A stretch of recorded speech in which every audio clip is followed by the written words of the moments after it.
स्वागत है आप सभी का। Most welcome all of you again.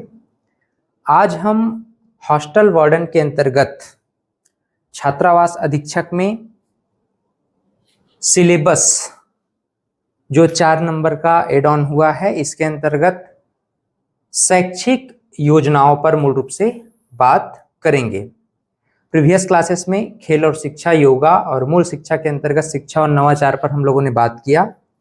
आज हमारा शैक्षिक योजना पर मूल रूप से डिस्कशन रहेगा।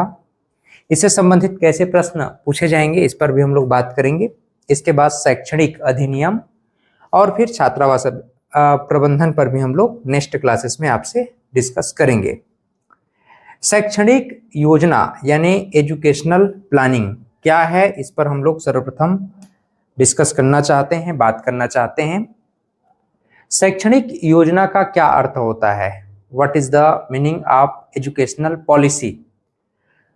शैक्षणिक योजना एक ऐसी प्रक्रिया है जिसमें प्रत्येक स्कूल या कॉलेज छात्र आत्म मूल्यांकन, शैक्षणिक और कैरियर विकल्पों की खोज और एकीकरण में शामिल होता है और ऐसे निर्णय लेता है जो वर्तमान और भविष्य के लिए व्यक्तिगत रूप से क्या हो, प्रासंगिक हो।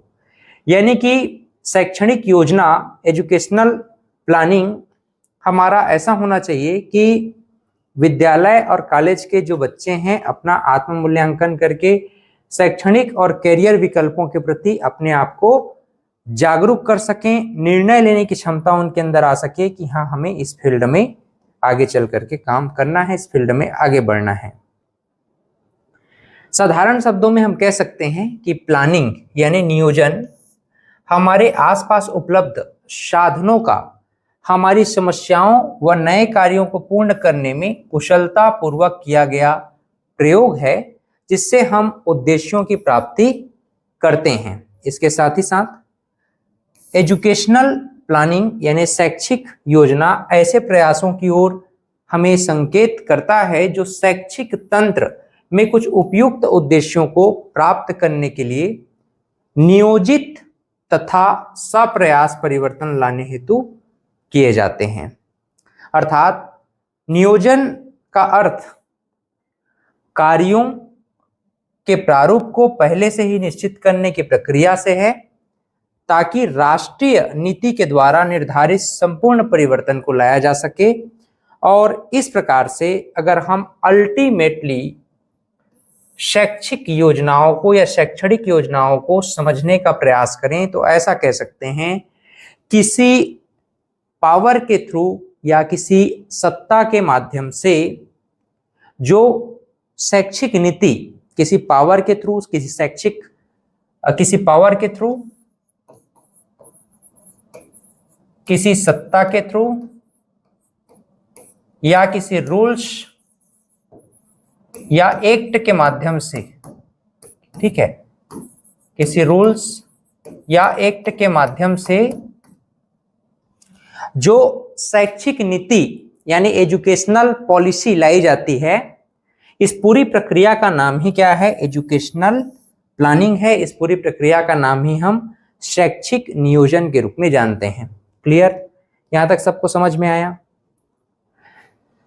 इसके बहुत सारे परिभाषा हो सकते हैं शैक्षिक नियोजन का। अगर हम सामान्य अर्थों में इसकी परिभाषा को समझने का प्रयास करें तो शैक्षिक नियोजन का अर्थ शैक्षिक कार्यों को ऐसे व्यवस्था देने से है जिसमें उपलब्ध साधनों एवं सामान का क्रमबद्ध उपयोग किया जा सके, शैक्षिक विकास हेतु उपलब्ध साधनों एवं सामग्री का अधिकतम उपयोग इस प्रकार करना है कि एक निर्धारित समय में शैक्षिक लक्ष्यों की प्राप्ति की जा सके।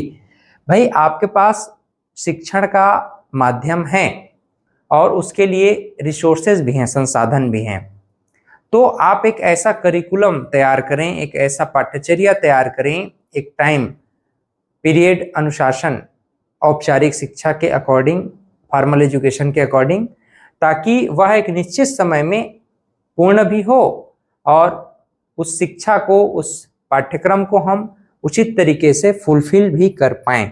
ये पूरी प्रक्रिया को हम लोग शैक्षिक नियोजन के नाम से जानते हैं।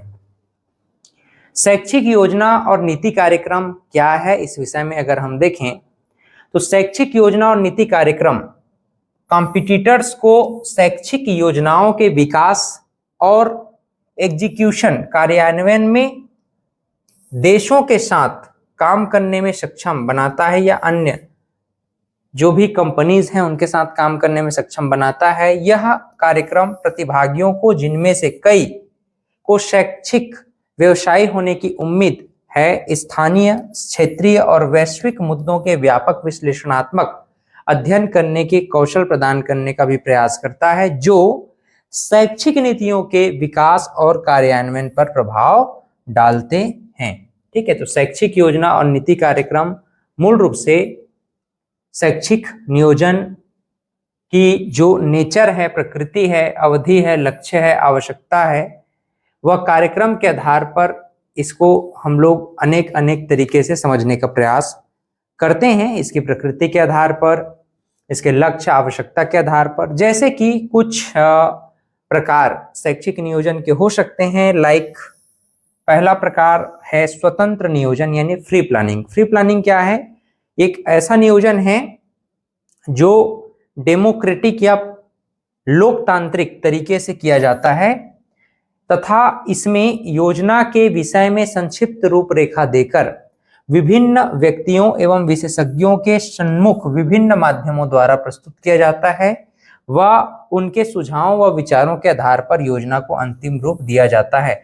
हमारे यहाँ की जो नेशनल एजुकेशन पॉलिसीज बनी है 1986 की बात कर दें, आरटी 2009 की बात कर लें, या फिर हम बात करें एनईपी 2020 की, राष्ट्रीय शिक्षा नीति 2020 की, सभी जो हैं स्वतंत्र नियोजन फ्री प्लानिंग के अंतर्गत हम जो है डेमोक्रेटिक तरीके से एक कमिटी तैयार करते हैं। इस कमिटी के माध्यम से फिर उस पर बहस होता है, चर्चा होता है, तब जाकर के पॉलिसी बनती है। उद्देश्य युक्त नियोजन पर्पसफुल प्लानिंग, कोई भी योजना उद्देश्यहीन नहीं होती है, किंतु कुछ योजनाएं ऐसी होती हैं जो किसी विशिष्ट उद्देश्य की पूर्ति के लिए बनाई जाती है और लक्ष्य की पूर्ति होते ही उद्देश्य में परिवर्तन होने पर योजना में भी परिवर्तन हो जाता है। तो ऐसे योजनाओं को हम उद्देश्य युक्त नियोजन कहते हैं। किसी विशेष पर्पस को फुलफिल करने के लिए इस प्रकार की योजना हम बनाते हैं, जैसे समावेशी शिक्षा इत्यादि, है ना। दीर्घकालिक नियोजन की बात करें तो लॉन्ग टर्म प्लानिंग, दीर्घकालीन जो नियोजन लॉन्ग टर्म प्लानिंग में क्या है कि समय अवधि के आधार पर योजना तैयार की जाती है। प्रायः 5 वर्ष से अधिक या 10, 15 अथवा 30 वर्षों के लिए तैयार की गई योजनाओं को दीर्घकालिक नियोजन कहते हैं। इस प्रकार के नियोजन में सूझबूझ, दूरदर्शिता की जरूरत होती है। शिक्षा की नीतियों तथा कार्यक्रमों को लागू करने हेतु दीर्घकालिक शैक्षिक नियोजन का निर्माण किया जाता है। ये सारे क्वेश्चंस हैं, अपने आप में बहुत ध्यान से समझिएगा। नियोजन कितने प्रकार से हो सकते हैं? स्वतंत्र नियोजन हो सकता है, उद्देश्य युक्त नियोजन हो सकता है, दीर्घकालिक नियोजन हो सकता है। इसके अलावा देखिए अल्पकालिक नियोजन हो सकता है। अल्पकालिक नियोजन में क्या है प्रमुख बात? जब छोटी सी अवधि के लिए योजना तैयार की जाती है तो उसे अल्पकालिक नियोजन कहते हैं, शॉर्ट टर्म प्लानिंग कहते हैं। प्रायः 1 से 5 वर्ष के लिए निर्मित योजना का अल्पकालिक नियोजन के रूप में जाना जाता है। ये योजनाएं कम अवधि के लिए ही पूरी होती हैं। विद्यालय की प्रगति हेतु अल्पकालिक नियोजन की आवश्यकता होती है। कम समय में नियोजन में उत्साह जो है बना रहता है। ठीक, इसके बाद देखिए स्थिर नियोजन देखेंगे और गतिशील नियोजन, यानी परमानेंट प्लानिंग और डायनेमिक प्लानिंग क्या होता है। परमानेंट प्लानिंग की बात करें तो ऐसी योजनाएं जिनको एक बार निर्मित करने के बाद उसमें परिवर्तन नहीं किया जा सकता, इसे हम स्थिर नियोजन कहते हैं। यह कम लाभप्रद होती है क्योंकि इसमें आवश्यकता अनुसार परिवर्तन नहीं किया जा सकता। वहीं अगर गतिशील नियोजन डायनेमिक प्लानिंग की बात करें तो इस प्रकार के नियोजन में एक बार निर्मित हो जाने के बाद संसाधनों या संशोधनों, ऐसा कहना चाहिए, संशोधनों के द्वारा इसमें परिस्थिति के अकॉर्डिंग किसी प्रकार का चेंजेस लाया जा सकता है ताकि उन्हें और अधिक बेनिफिशियरी यानी लाभकारी बनाया जा सके। और इस प्रकार का नियोजन स्वभाव में लचीला होता है। कठोर कौन सा होगा? स्थिर नियोजन कठोर होगा स्वभाव में, और गतिशील नियोजन स्वभाव में लचीला होता है। ठीक है, इस प्रकार के नियोजन को हम मूल रूप से शैक्षिक नियोजन में ज्यादा महत्व देते हैं।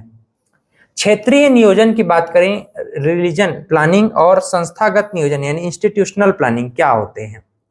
अगर हम क्षेत्रीय नियोजन की बात करें तो क्षेत्रीय नियोजन क्या है, जब शैक्षिक नियोजन क्षेत्र की परिस्थितियों, आवश्यकताओं एवं संसाधनों या साधनों को ध्यान में रखकर जो नियोजन बनाए जाते हैं, जो मूल रूप से क्षेत्रीय नियोजन के नाम से या रीजनल प्लानिंग के नाम से जाने जाते हैं। यह नियोजन स्थानीय स्तर, जिला स्तर, संभागीय स्तर, राज्य स्तर तथा केंद्रीय या राष्ट्रीय स्तर पर किया जाता है। भारत विविधताओं का देश है, अतः शैक्षिक विकास हेतु क्षेत्रीय नियोजन करना हमारे लिए सबसे ज्यादा सिद्ध होता है। ठीक, संस्थागत नियोजन की बात करें, इंस्टीट्यूशनल प्लानिंग, तो इस प्रकार का नियोजन, इस प्रकार का प्लानिंग संस्थाओं के द्वारा किया जाता है। संस्थाएं अपनी आवश्यकताओं, संसाधनों को ध्यान में रखते हुए शैक्षिक नियोजन करती है। वर्तमान में संस्थागत नियोजन पर अधिक बल दिया जा रहा है कि जिसके पास जितनी क्षमता है वो उसके अकॉर्डिंग एजुकेशनल प्लानिंग को बेटर से बेटर बनाने का प्रयास करे। प्रशासनिक नियोजन और आवश्यकता पर आधारित नियोजन, administrative planning and need based planning क्या होता है। प्रशासनिक दृष्टि से निरीक्षण करने, पर्यवेक्षण करने तथा नियंत्रण रखने संबंधी जो भी योजना तैयार की जाती है उसे प्रशासनिक नियोजन माना जाता है। यानी कि कुल मिलाकर के निरीक्षण, प्रशिक्षण और नियंत्रण, निरीक्षण, प्रशिक्षण और नियंत्रण से संबंधित जो भी योजना होता है, प्लानिंग होता है, वो प्रशासनिक नियोजन के अंतर्गत आएगा, एडमिनिस्ट्रेटिव प्लानिंग कहलाएगा। नीड बेस्ड प्लानिंग, आवश्यकता पर आधारित नियोजन, प्रत्येक देश की आवश्यकताएं भिन्न भिन्न होती हैं, अतः शिक्षा योजना भी हर देश में अलग अलग होती है।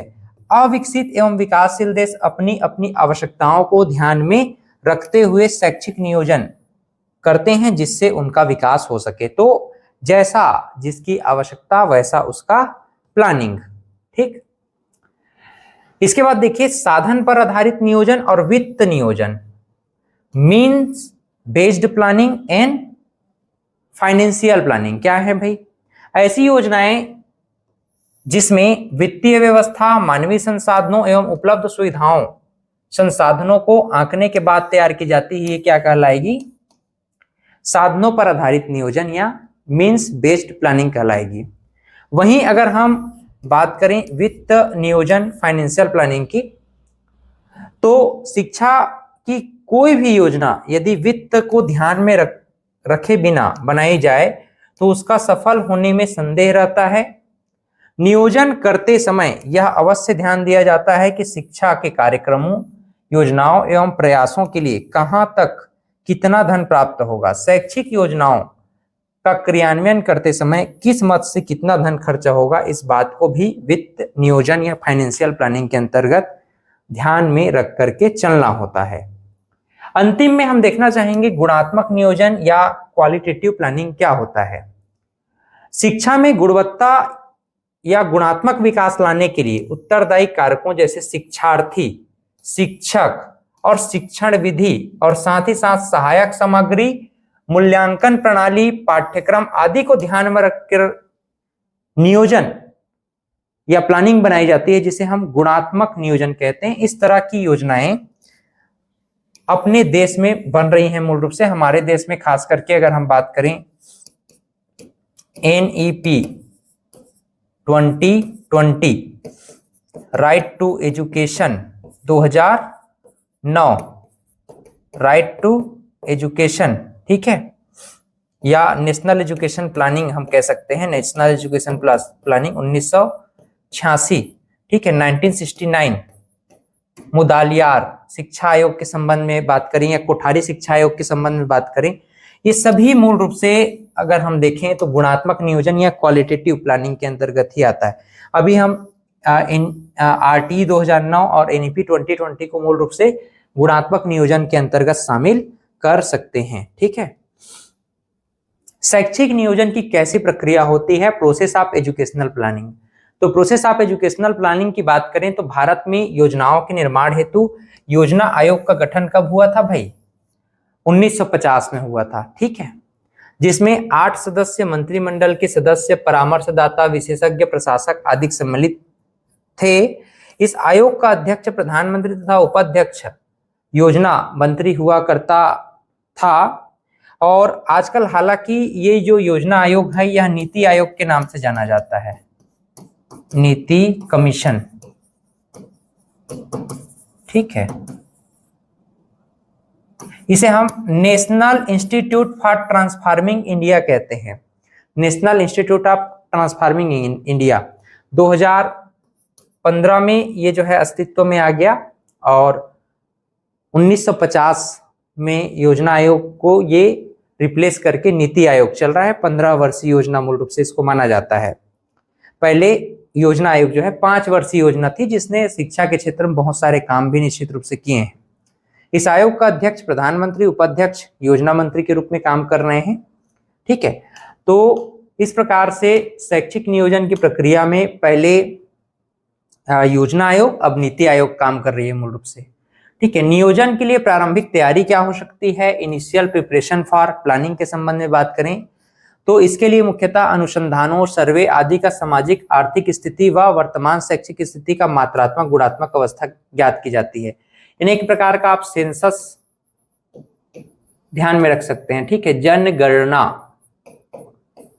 भाई सीधी सी बात है, प्रोसेस आपको पहली बात तो शैक्षिक नियोजन बनाना है, प्लानिंग बनाना है तो आपके पास खाका होना चाहिए, डाटा होना चाहिए। ठीक है, डाटा रहेगा तभी ना आप योजना बनाएंगे।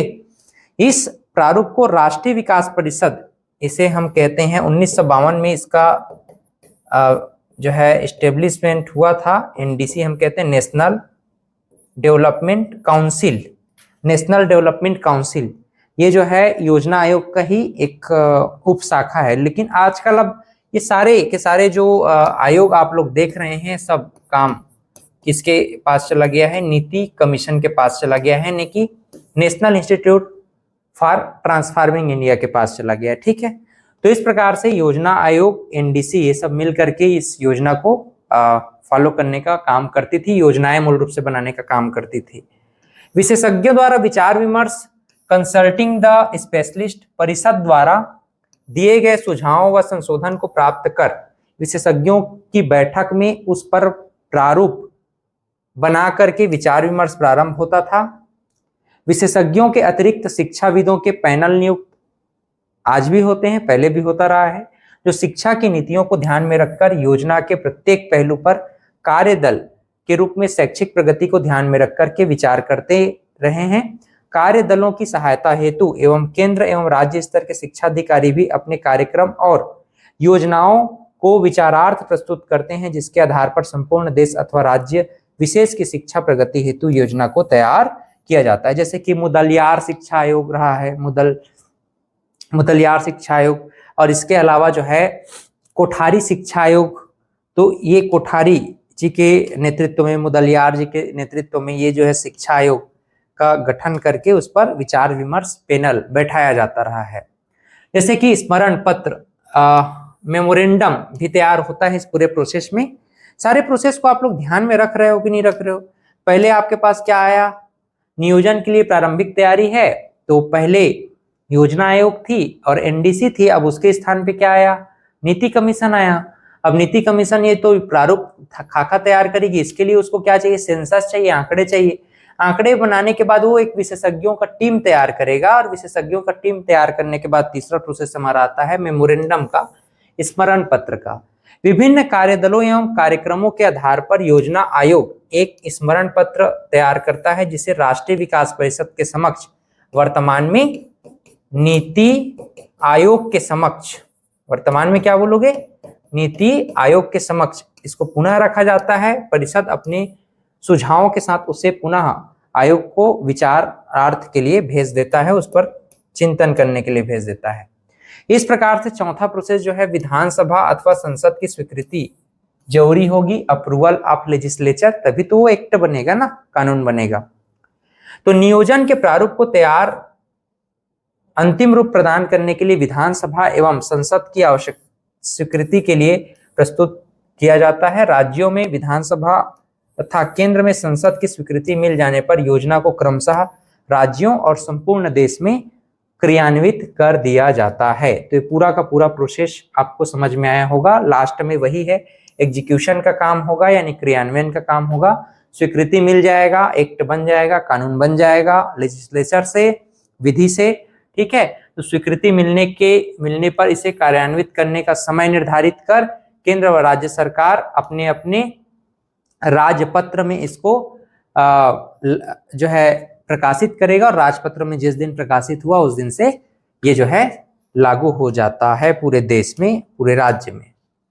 इसके बाद इस प्रोसेस में अगला काम होता है मूल्यांकन का, अर्थात इवोल्यूशन का। इवोल्यूशन जरूरी है, अगर आपने लागू किया है कोई भी कार्यक्रम को, पॉलिसी को, तो उसका जो है मूल्यांकन करना भी तो आवश्यक है ना। तो योजना के क्रियान्वयन के पश्चात उसका मूल्यांकन आवश्यक होता है। क्रियान्वयन के समय उसके प्रत्येक पहलू पर कड़ी नजर रखी जाती है और प्राप्त अनुभवों के आधार पर योजना का समय पर मूल्यांकन किया जाता है। मूल्यांकन के आधार पर यदि आवश्यकता हो तो थोड़ा सा परिवर्तन करके योजना को सफलतापूर्वक लागू करने का प्रयास फिर से किया जाएगा, और मूल्यांकन का प्रमुख उद्देश्य योजना को सरलतापूर्वक लागू करना ही है। इस प्रकार हम देखते हैं कि शैक्षिक नियोजन को फुलफिल किया जाता है। पहले योजना आयोग या एनडीसी के माध्यम से, वर्तमान में नीति आयोग के माध्यम से एक कमीशन तैयार किया जाएगा जिसपे आंकड़ों के आधार पर, यानी कि जो हमारे पास उपलब्ध सेंसस होगा, जनगणना के आंकड़े होंगे, उसके आधार पर जो है एक कमेटी तैयार की जाएगी। वह कमेटी निर्धारित करेगी कैसे एजुकेशन पॉलिसी बनेगा। अभी एनईपी 2020 कैसे बन गया होगा आप खुद सोच सकते हैं, क्योंकि हमारे पास तो 2011 का आंकड़ा है, अभी 2021 का तो आंकड़ा है ही नहीं, सेंसस जो है कंप्लीट नहीं हुआ। तो एक अपने आप में क्वेश्चन मार्क है। भारतीय शैक्षिक नियोजन की क्या विशेषताएं हो सकती हैं, इस पर हम लोग बात करना चाहेंगे। जैसे कि पहली विशेषता तो यह है कि भारत में शैक्षिक नियोजन आर्थिक नियोजन के एक अंग के रूप में काम करता है। दूसरा, शैक्षिक योजनाओं द्वारा व्यक्ति एवं दोनों के संतुलित विकास पर बल दिया जाता है। देश में सांस्कृतिक, आर्थिक, सामाजिक प्रगति के लक्ष्यों को ध्यान में रख करके शैक्षिक योजनाओं को मूल रूप से तैयार किया जाता है। तीनों के तीनों ऑप्शंस आप ध्यान में रखिएगा। इससे पहले मैंने जो प्रोसेस बताया वो प्रोसेस को भी आप ध्यान में रखना। शैक्षिक योजना के लिए मुख्य प्रक्रिया इनमें से क्या नहीं है या इनमें से कौन कौन सा है करके कूट में अगर आपसे प्रश्न किया जाएगा, आसानी से आप लोग अब डील कर लेंगे। आपको पता चल गया है ना क्या प्रोसेस है। इसके बाद देखिए विशेषता में और क्या विशेषता हो सकती है। भारत में अंधविश्वास, रूढ़िवादिता, अज्ञानता को शैक्षिक नियोजन के द्वारा ही दूर करने का प्रयास किया जाता है। शैक्षिक नियोजन के माध्यम से ही सामाजिक परिवर्तन लाने का प्रयास किया जाता है। पूरा का पूरा उठा के दे देगा, है ना, कूट में। शैक्षिक नियोजन करते समय इस बात का ध्यान रखा जाता है कि इसके द्वारा आर्थिक प्रगति भी हो, मानवीय संसाधनों को उपयोगी बनाने का लक्ष्य भी शैक्षिक नियोजन में ही निहित होता है। साथ ही साथ शैक्षिक नियोजन में केंद्र सरकार के साथ साथ राज्य सरकारें भी समान रूप से रुचि लेती हैं। किसी क्षेत्र विशेष को महत्व न दे करके संपूर्ण राष्ट्र को ध्यान में रख करके नियोजन को तैयार किया जाता है। ठीक है।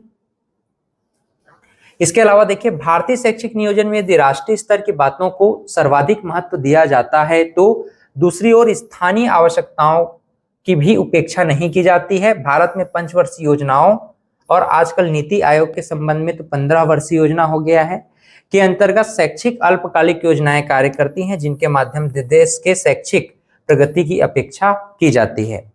भारतीय शैक्षिक नियोजन के अंतर्गत अल्पकालिक योजनाओं के साथ ही दीर्घकालिक योजनाएं भी बनाई जाती हैं। दीर्घ व अल्पकालिक योजनाओं का एक साथ समावेश होना भारतीय शैक्षिक नियोजन की प्रमुख विशेषता है। देखिए मध्याह्न भोजन, सर्व शिक्षा अभियान, ये सारी चीजें आप लोग देखते हैं। ये किसका है आइडिया? मूल रूप से प्रौढ़ शिक्षा की हम लोग बात करते हैं, सभी जो है एजुकेशन प्लानिंग के संबंध में ही है ना। कार्यक्रम प्रतिभागियों को कौन कौन सा स्किल प्रोवाइड करेगा? पहली बात तो गहन शैक्षिक आवश्यकताओं का विश्लेषण करेगा, नीतिगत विकल्पों को स्पष्ट एवं विकसित करने का काम करेगा, संस्थान में योजना गतिविधियों को शुरू करने और सुविधा प्रदान करने का काम, इसके साथ ही साथ शैक्षिक योजनाओं और नीतियों को एक सुसंगत सेट लागू करना और साथ ही साथ शैक्षिक योजनाओं की प्रभावशीलता की निगरानी और मूल्यांकन करने का काम मूल रूप से इसके माध्यम से पूर्ण किया जाता है। उद्देश्य क्या है? योजना का, शैक्षणिक योजना का मूल रूप से उद्देश्य क्या है। हालांकि उद्देश्य तो हम लोग इसके महत्व और कार्य के संदर्भ में देख ही लिए हैं, फिर भी एक बार आप लोग और देख लीजिए, क्योंकि ये उठा करके ही प्रश्न करेगा, इसी को कॉपी पेस्ट करके आपका प्रश्न जो है कूट में बनने वाला है और कुछ खास नहीं है।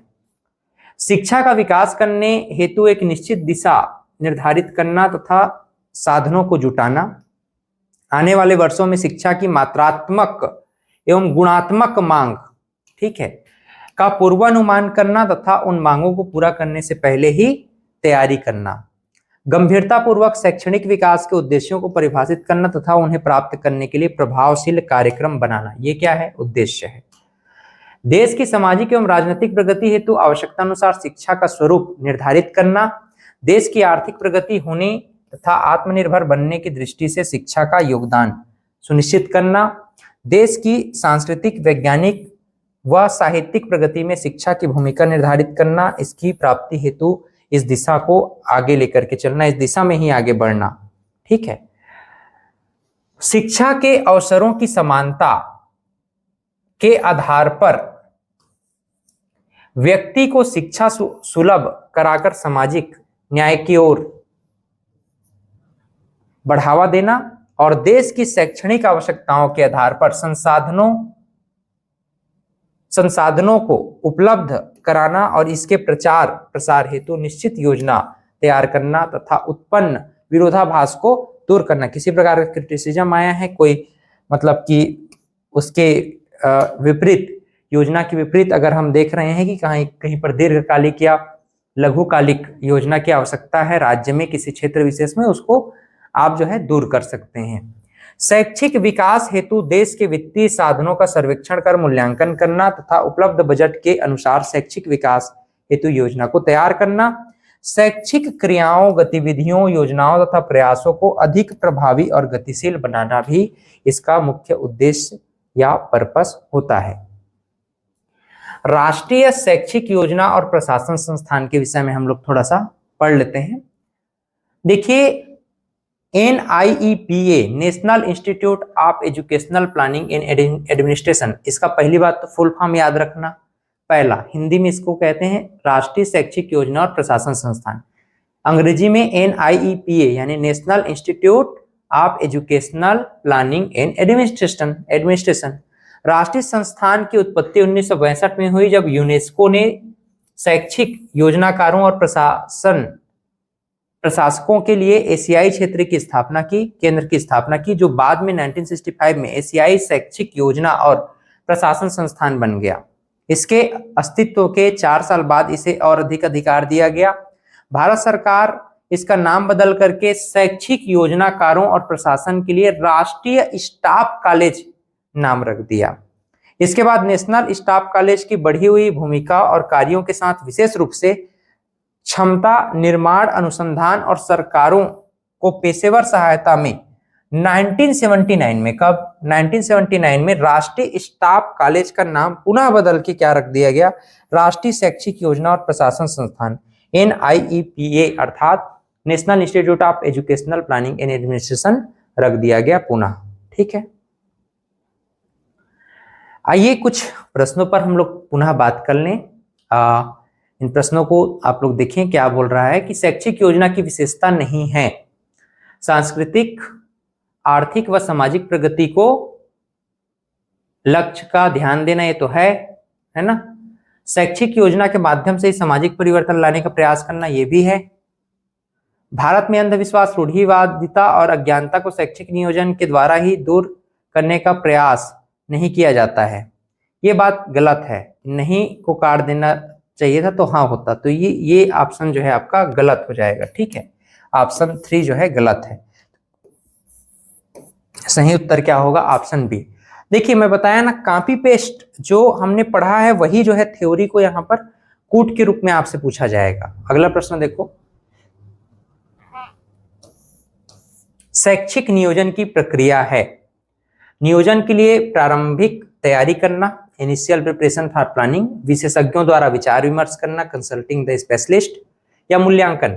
भाई प्रक्रिया में तो हम लोगों ने बहुत सारी 5 प्रक्रियाओं को देखा है, तो 5 प्रक्रियाओं में आप लोग क्या देखें, पहले 2014 से पहले, अब अगर हम लोग देखें 2015 से पहले, तो क्या थी? योजना आयोग थी,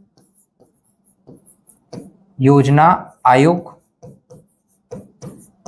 प्लानिंग कमीशन, ठीक है। इसके सहयोगी कौन था? एनडीसी यानी नेशनल डेवलपमेंट काउंसिल, ठीक है। इसके माध्यम से एक जो है स्पेशलिस्ट का, कंसल्टिंग स्पेशलिस्ट, इसको क्या चाहिए था? डेटा चाहिए था, डेटा मतलब कि एक प्रकार का सेंसस, ठीक है, आंकड़े चाहिए थे। आंकड़ों के आधार पर यह एक कमेटी तैयार करती थी। कौन कमेटी तैयार करती थी? एनडीसी यानी एनडीसी या योजना आयोग एक कमेटी तैयार करती थी, जिसको हम कमेटी के रूप में समझते हैं। एक कमेटी में कौन होते थे? विशेषज्ञों का विचार विमर्श होता था, ठीक है। ये जो है कुछ प्लानिंग बनाते थे। एक कमेटी जो है प्लानिंग बना करके जो रिपोर्ट है, इस रिपोर्ट को सौंपा जाता था एनडीसी को, फिर एनडीसी पुनः इसको इनके पास विचार विमर्श के लिए देती थी। फिर ये प्लानिंग के बाद ये जाता था विधि के पास, लेजिस्लेचर के पास, ठीक है, विधि के पास। अब विधि मतलब कि सीधी सी बात है, अगर हम विधानसभा की बात करें, ठीक है, या लोकसभा, संसद की बात करें, सीधा संसद की मैं बात करूं, पार्लियामेंट की बात करूं, तो विधानसभा और संसद के संबंध में हम देखते हैं कि जिस संसद की बात करें तो लोकसभा, राज्यसभा और राष्ट्रपति मिलकर के संसद का निर्माण करती है। विधानसभा के संबंध में भी जो विधानसभा है, तो अगर विधान परिषद है तो उसकी भी आवश्यकता है। अगर विधानसभा बसे किसी राज्य में तो विधानसभा और राज्यपाल की अनुमति होती है, साइन होता है, तब जाकर के कोई भी एक्ट बनेगा, कानून बनेगा। कोई भी बिल जो है एक्ट कब बनता है? संसद या विधानसभा में पास होने के बाद। फिर उसके बाद ये तो विधि बन गया। अब विधि बनने के पश्चात इसको एग्जीक्यूशन किया जाएगा, मतलब क्रियान्वयन किया जाएगा, है ना, क्रियान्वयन किया जाएगा। इसी को यहाँ पर देखा है, क्रियान्वयन नहीं लिखा है, क्रियान्वयन को। इसके बाद फिर क्या है? इवैल्यूएशन है। इवैल्यूएशन मतलब मूल्यांकन जो है लास्ट में किया जा रहा है, ठीक, कि आपने जो योजना बनाई है वहां पर किसी प्रकार की विसंगति तो नहीं है। तो पूरा का पूरा प्रोसेस आपको ध्यान में रखना चाहिए। आज वर्तमान में इन दोनों के स्थान पर इसे आप क्या लेके चलोगे? नीति लेके चलोगे, नीति commission, NITI, national institute for transforming India, नीति कमीशन को लेके चलोगी योजना आयोग और एनडीसी के स्थान पर। उसके बाद उसको भी चाहिए आंकड़े, और आंकड़ों के आधार पर कमेटी बनाएगी, और कमेटी जो है विधि के पास भेजेगा अपना, कमेटी जो है रिपोर्ट सौंपेगी नीति को, फिर भारत सरकार को नीति रिपोर्ट सौंपेगी। भारत सरकार जो है फिर लोकसभा या संसद में या फिर विधानसभा में, राज्यों के संबंध में है तो राज्य अपने संदर्भ में उसको पास करवाएगी, और संसद जो है पूरे देश के लिए रहेगा। तो कानून बनने के बाद उसको एग्जीक्यूशन में लाया जाएगा, क्रियान्वयन में लाया जाएगा, उसके बाद फिर उसका मूल्यांकन किया जाएगा। तो ये पूरी प्रक्रिया आपको माइंड में रख लेना है, प्रोसेस को, और ऐसा प्रश्न बनेगा तो आसानी से आप इसको हैंडल कर लेंगे। शैक्षिक योजना की प्रक्रिया क्या होगी भाई? ये सारी प्रक्रियाएं शैक्षिक योजना की ही प्रक्रिया होती है। समझ में आ रहा है कि नहीं? यस और नो? चलो, तो इस प्रकार से आज का हम लोगों ने यह लेक्चर देखा। नेक्स्ट क्लास अब जो हमारा होगा वो मूल रूप से हम डिस्कस करेंगे कि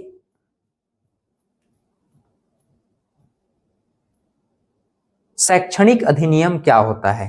तो नेक्स्ट क्लास में मैं इसी पर बात करूंगा कि शैक्षणिक अधिनियम मूल रूप से क्या है, फिर अंतिम में छात्रावास प्रबंधन पर।